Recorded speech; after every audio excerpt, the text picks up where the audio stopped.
Aujourd'hui, l'urbanisme à Lyon, on sent qu'il a atteint un palier.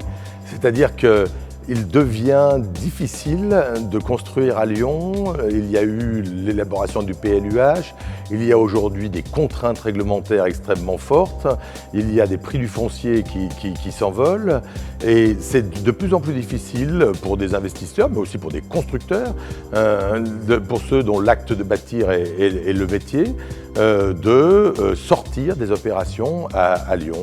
Et aujourd'hui, si on a envie de relancer l'urbanisme à Lyon, de relancer la construction à Lyon au service de la population, au service de la ville, au service du développement de la ville, il faut libérer les forces vives. Elles sont là, il y a de l'argent, il y a des idées, il y a une volonté. La seule chose, c'est qu'on a l'impression qu'il y a des verrous, il faut faire sauter les verrous très clairement.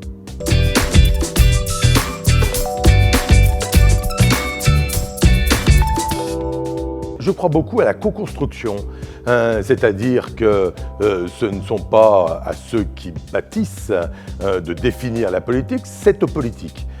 Mais ensuite, il faut être à l'écoute du marché, il faut être à l'écoute des investisseurs, il faut être à l'écoute des règlements et il faut faciliter les choses. Et pour que les choses soient claires et honnêtes, il faut qu'elles soient transparentes. C'est-à-dire que la transparence doit être le maître mot de la politique urbanistique de la métropole. Et aujourd'hui, on a l'impression à la métropole d'avoir une machine administrative qui n'est que contrainte, qui ne facilite pas la sortie des opérations.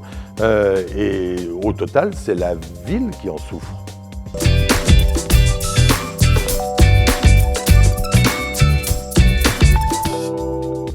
L'urbanisme aujourd'hui, il doit être environnemental, c'est une évidence, ce n'est plus une mode, ça s'impose, tout le monde le souhaite, tout le monde le veut, maintenant il faut le mettre en œuvre. Alors il y a déjà beaucoup de choses qui ont été faites, mais aujourd'hui il faut assurément étudier les nouveaux matériaux, les nouvelles façons de construire, l'introduction du végétal dans l'habitat même.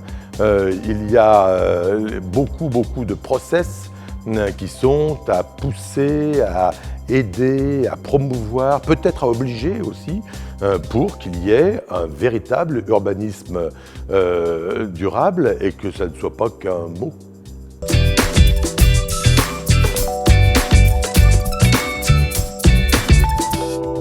Le PLUH est un document administratif obligatoire. Il a été élaboré pendant 8 ans et aujourd'hui, il est illisible pour l'administration, illisible pour les professionnels. Donc je ne dis pas qu'il est mal fait, bien au contraire, je l'ai même voté. En revanche, je considère aujourd'hui qu'il faut l'assouplir ou qu'il ne faut pas qu'il devienne un carcan.